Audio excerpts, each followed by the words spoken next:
Tadi Bapak kan sempat mengatakan ada gerakan, ada perkumpulan-perkumpulan PKI begitu. Bapak tahu mereka, kenapa nggak langsung ditangkap, Pak? Sebagai Panglima waktu itu tahu ada PKI, kenapa tidak langsung ditangkap? Bukan kewajiban kami kan? Bukan kewajiban kami kan? Bukan kewajiban kami kan? Bukan kewajiban kami kan? No, no, no, no.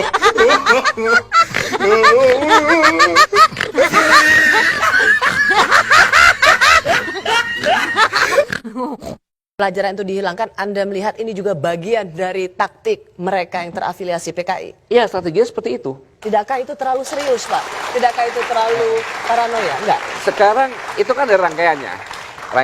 Kemudian habis itu tuntutan untuk pencabutan TAP MPRS. Nomor 22 tahun 66.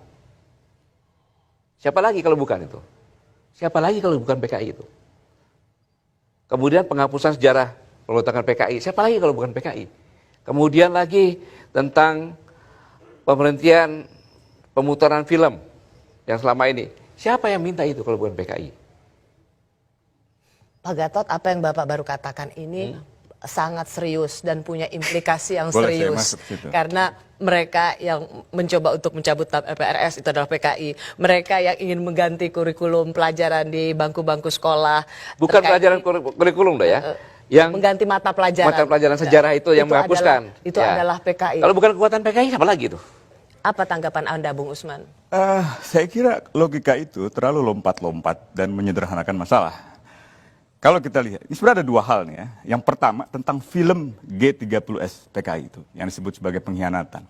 Yang kedua tentang paham dari komunisme atau paham Marxisme itu sendiri. Untuk yang pertama, film ini sebenarnya tidak benar kalau diputar selama Orde Baru. Itu baru diproduksi tahun 81 ya, sampai ke tahun 98. Di era tahun 98 ke 99, era pemerintahan Pak Habibie, seniornya Pak Gatot ini yaitu Pak Yunus Yosfiah, ketika itu adalah Menteri Penerangan, ya, Letnan Jenderal ketika itu, ia yang mengumumkan bahwa film itu dihapuskan dari kewajiban untuk diputar setiap tahun.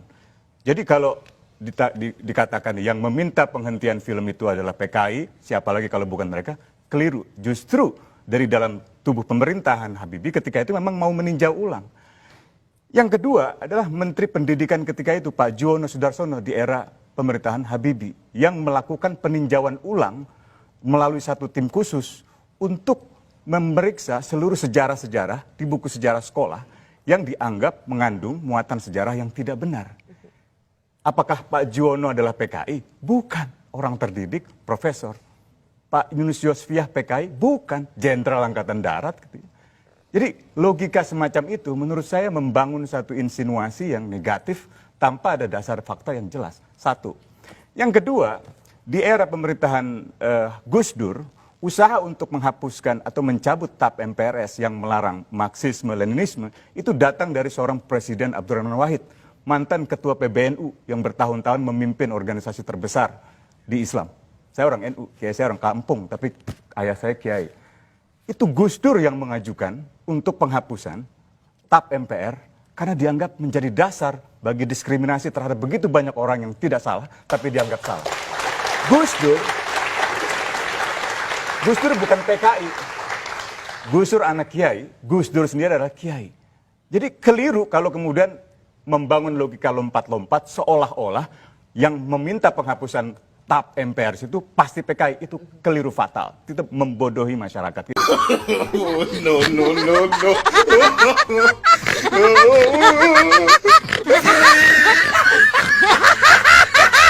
Apakah usaha Gus Dur, usaha Menteri Pendidikan di masa pemerintahan Habibie atau usaha Menteri Penerangan yang meminta penghentian film itu dihapuskan, apakah itu bagian dari PKI? Ini kecemasan sudah kadaluarsa. Ini kecemasan sudah kadaluarsa. Ini kecemasan sudah kadaluarsa. No, no, no, no.